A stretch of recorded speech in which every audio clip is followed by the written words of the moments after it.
Welcome to the part 4 of lecture series of numerical integration.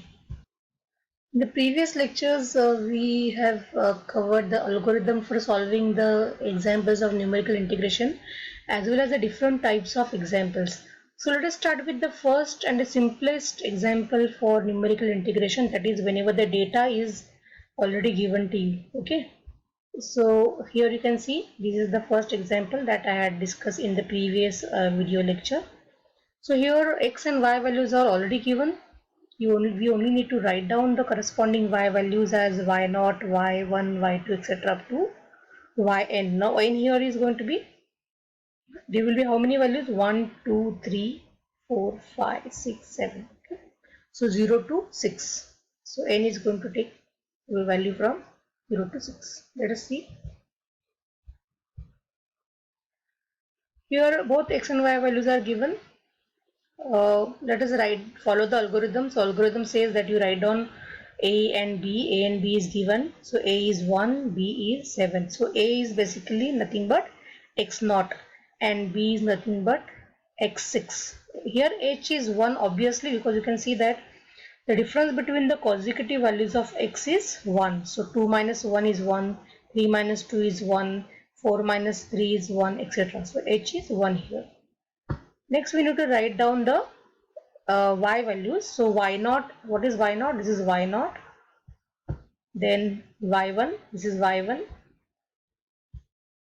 y2, y3, y4, y5 and y6. Okay.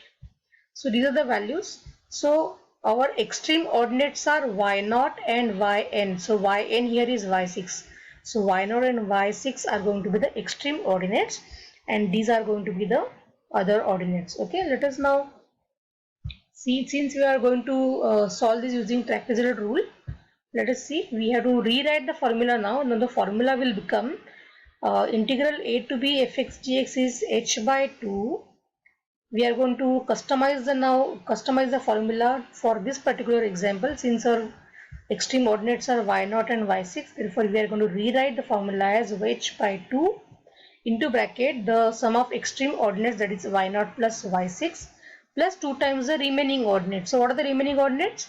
y1 to y5 are the remaining ordinates. So 2 times y1 plus y2 plus y3 plus y4 plus y5. So this becomes our trapezoidal rule. So you can see that this formula of numerical integration depends on the number of y values that you have in your example. Okay. So now we substitute the values in the formula about to get the answer. So everything is written here. I would like you now to pause the video and actually solve the example on your own, and please verify your answer with this answer. Okay, let us pause the video. So I hope you must have solved the example on your own using the method and the formula that I have given you. Let us go to the next slide.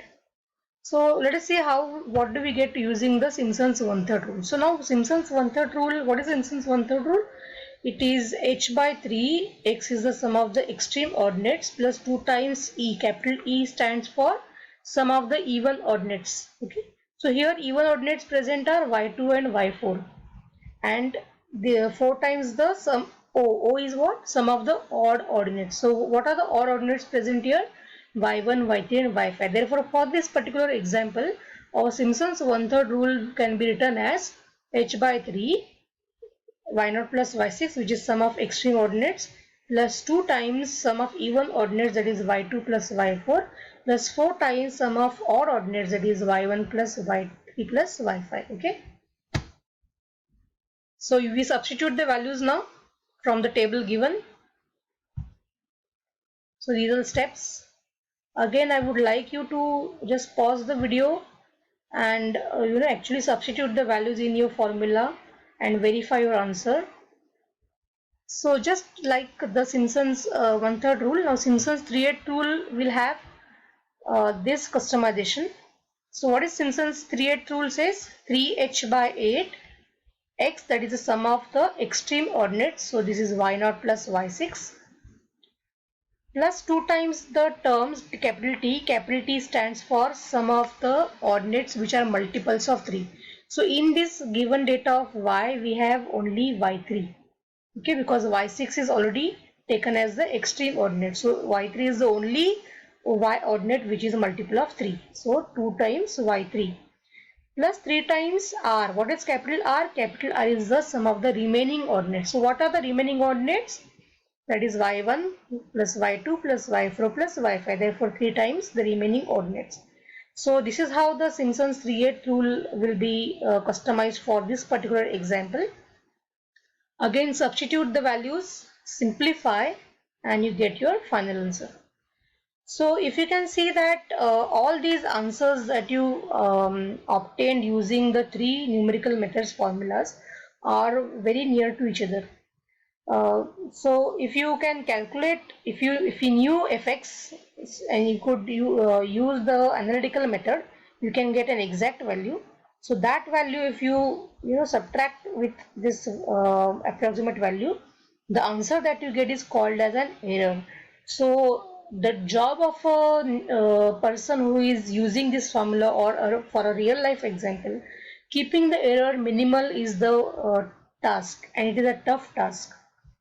So more on this can be discussed. If you have any queries, you can contact me on my Instagram account, Facebook account, or you can just leave a comment below this video.